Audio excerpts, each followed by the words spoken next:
Because Jay-Z and Puff was given an assignment. And that was to destroy East Coast rap.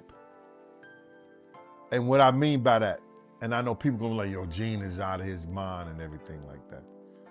Check this out, brother. In the moment, it just felt like, what? Like, is this fun for him? Is this a test? They don't want, if they was in any of those freak off tapes, if they played a part in any of those Diddy sessions, they don't want it to get out to the general public to make up their brand. Explosive claims, secret tapes, and allegations that Diddy ordered the ultimate hit.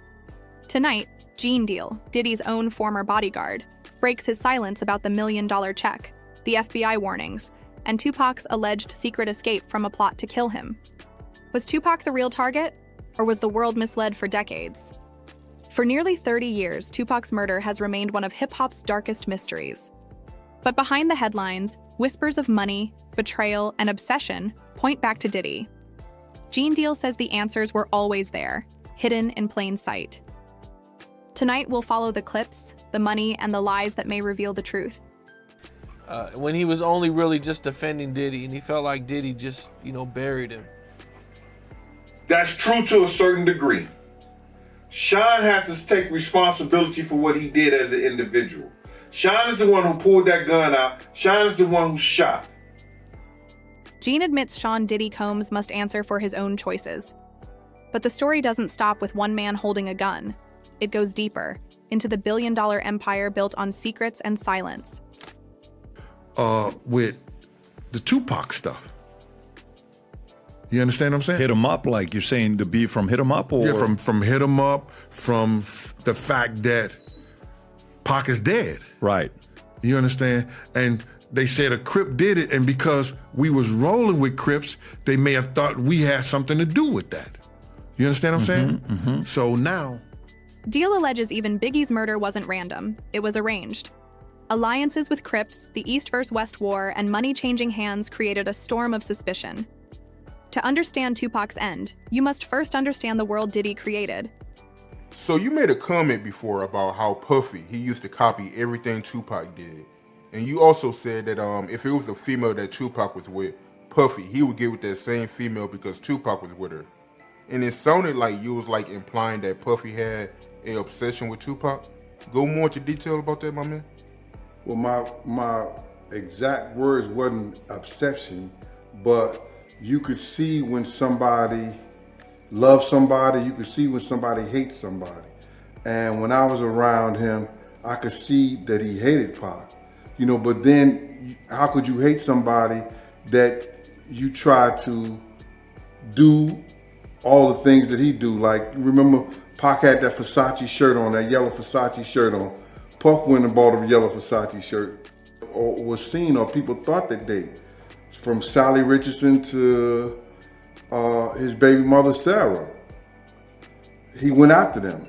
You understand? Just check this out, man. And it goes so deep, whereas that they patterned the bad boy sound and the bad boy music out of what Pac was doing. When Pac did I Get Around, Biggie went from partying bullshit to I'm a player. I'm a player. He did it. He did a great job at it. But that was that Pac formula. And if you also look at this, look at Puff words at the Grammy. Those was Pac words. You could see that the man has some animosity or some kind of hate for the dude. You know what I mean? So I want to backtrack right quick, my man. So Sarah, Puffy baby mama Sarah Chapman. So Puffy got with her because Tupac was with her at one point. So that was one of the reasons why Puffy got with her. I can't say why he got with her, but it's evident everybody knew Sarah was with Pac first. Because of Tupac. And it's funny you said that, man, because a few weeks ago, a story came out from a video director on how Puffy, he wanted Tupac rolling juice. You heard about that, yo? How you feel about that, my man? I don't have no feelings about it. Why should I feel anything about it? You know what I'm saying? If I tell you that he hated and still idolized somebody at the same time, the proof is in the pudding by his actions. His own action speaks for itself. If you look at that video when it first comes on, Tupac, he wakes up from a bad dream and he got a female next to him and he calls Dr. Dre. And if you look at the Puffy video, Can't Nobody Hold Me Down, when it first comes on, he wakes up from a bad dream with a female next to him and he calls Biggie. My crew was named Slick and the Family. What'd he do to his album cover? Puff Daddy and the Family. You understand what I'm saying? That's what he gonna bite, you know what I'm saying? You won't know that. See, nobody would know if I've never said anything about Slick and the Family. Then he goes and do No Way Out, but he put Puff Daddy and the Family. Deal paints a disturbing picture. Diddy allegedly copied everything Tupac did. His clothes, his women, even his music videos. It wasn't admiration, it was fixation.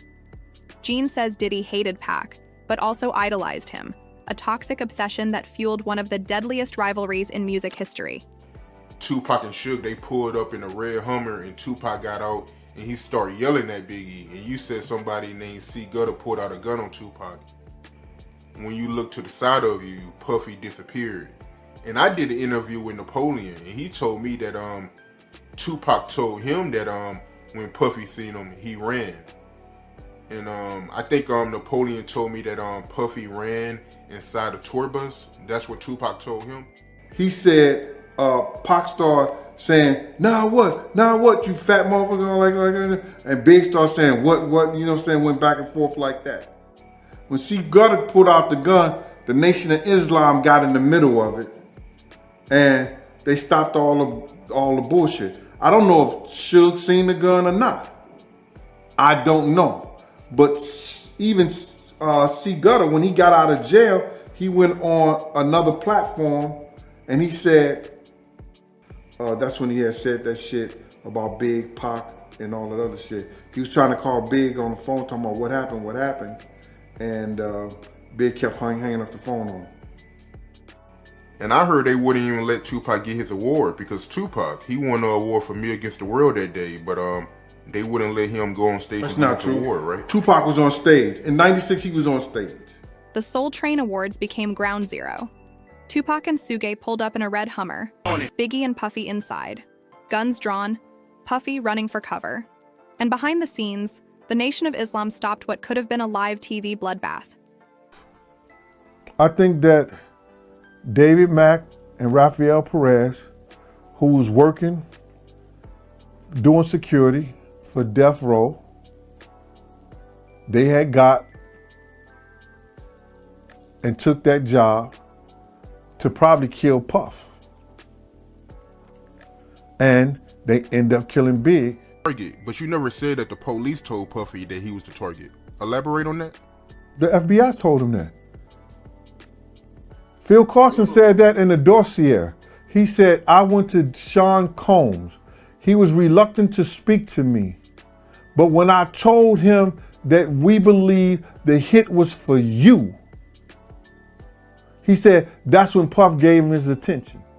They did the murder and planned the murder of Biggie Smalls. They were seen at the Peterson Museum. They were seen picking up bullets at a crime scene, picking up shell casing.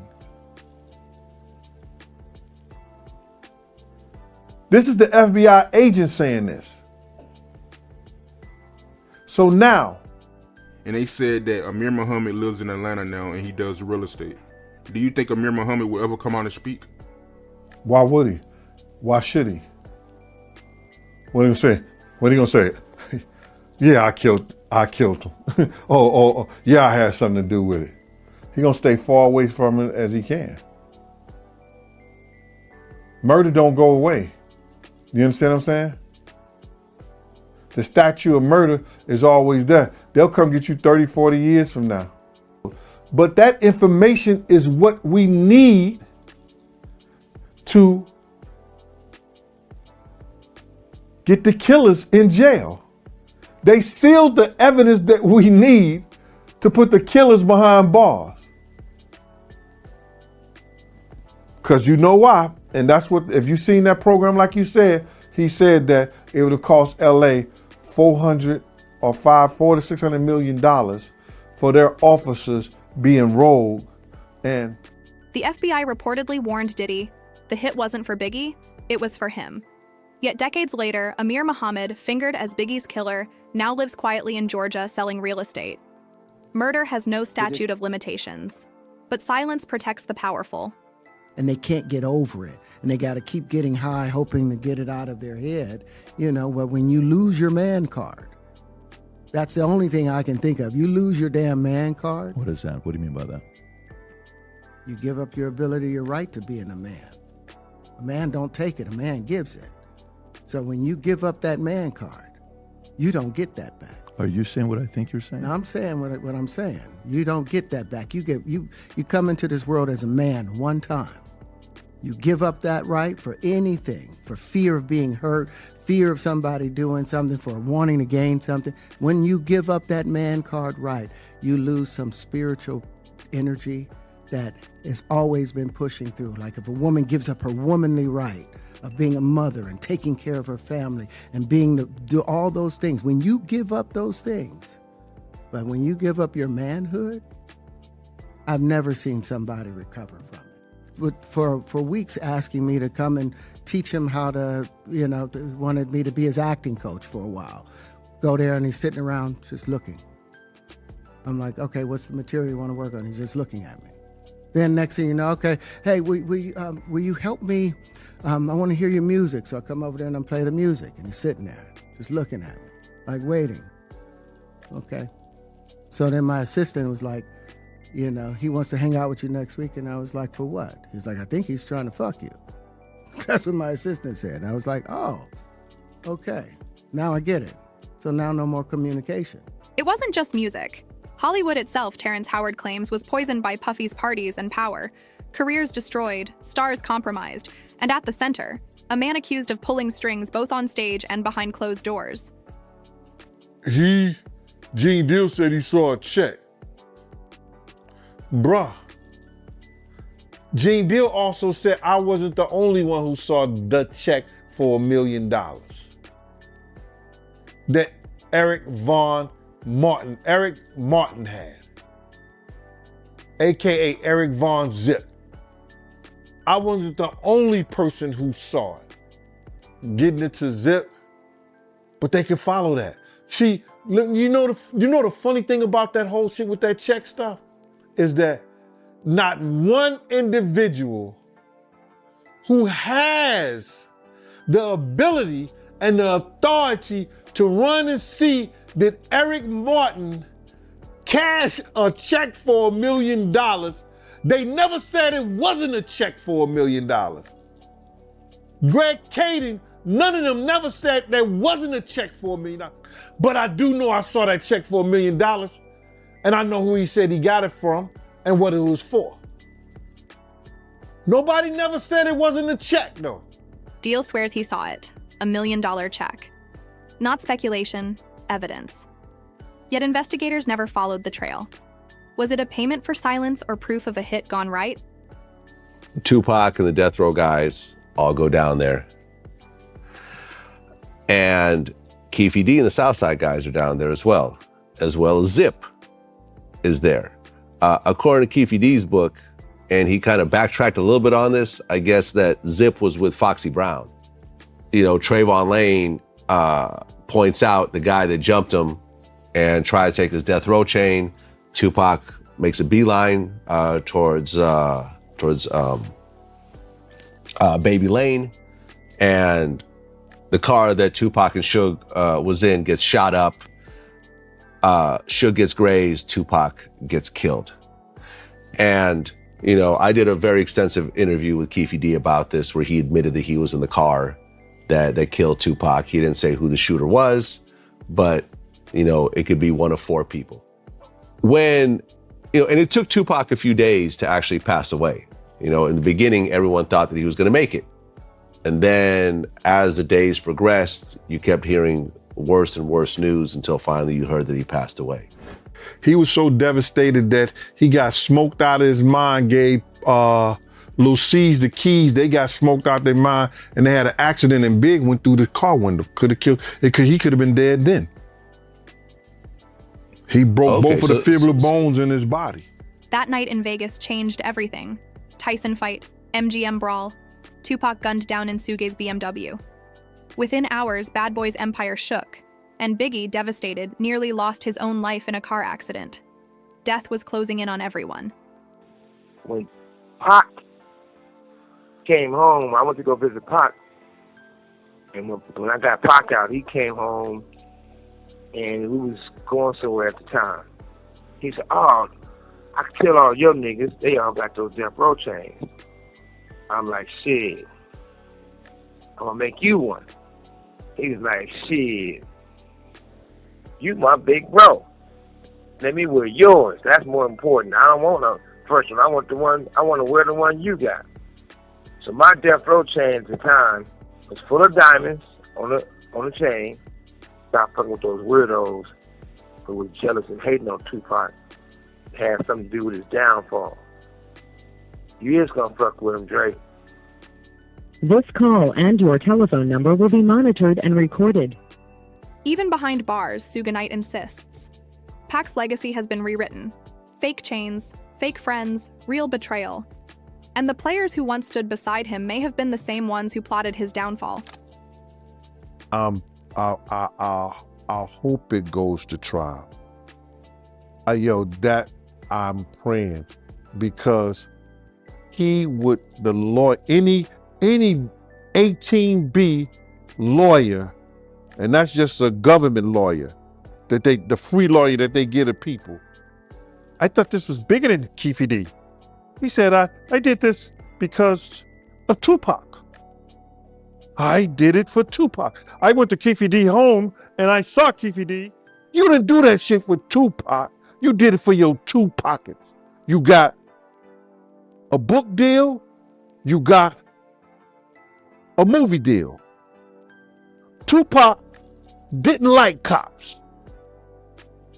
Told the Vegas cop, get the fuck away from me.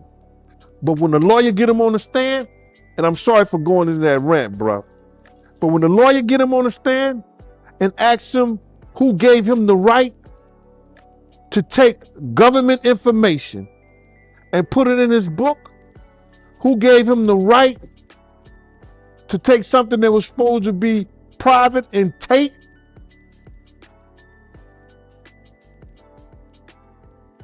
somebody gonna be in a lot of trouble. Greg Caton should be in jail right about now. Deal accuses former LAPD detective Greg Kading of exploiting Tupac's death for profit. Books, movies, deals, not justice. If true, the world was sold a story, while the real killers walked free. 3 decades later, the pieces don't add up. From checks to FBI warnings to silenced witnesses, the story of Tupac's death remains unsolved. Was he killed by rivals, betrayed by friends, or erased by design? The truth may be buried, but Tupac's voice lives forever. What do you believe? Was Tupac's murder a plot by Diddy's assassins, or is Gene Deal rewriting history? Drop your thoughts in the comments and don't forget to subscribe for more Hollywood investigations.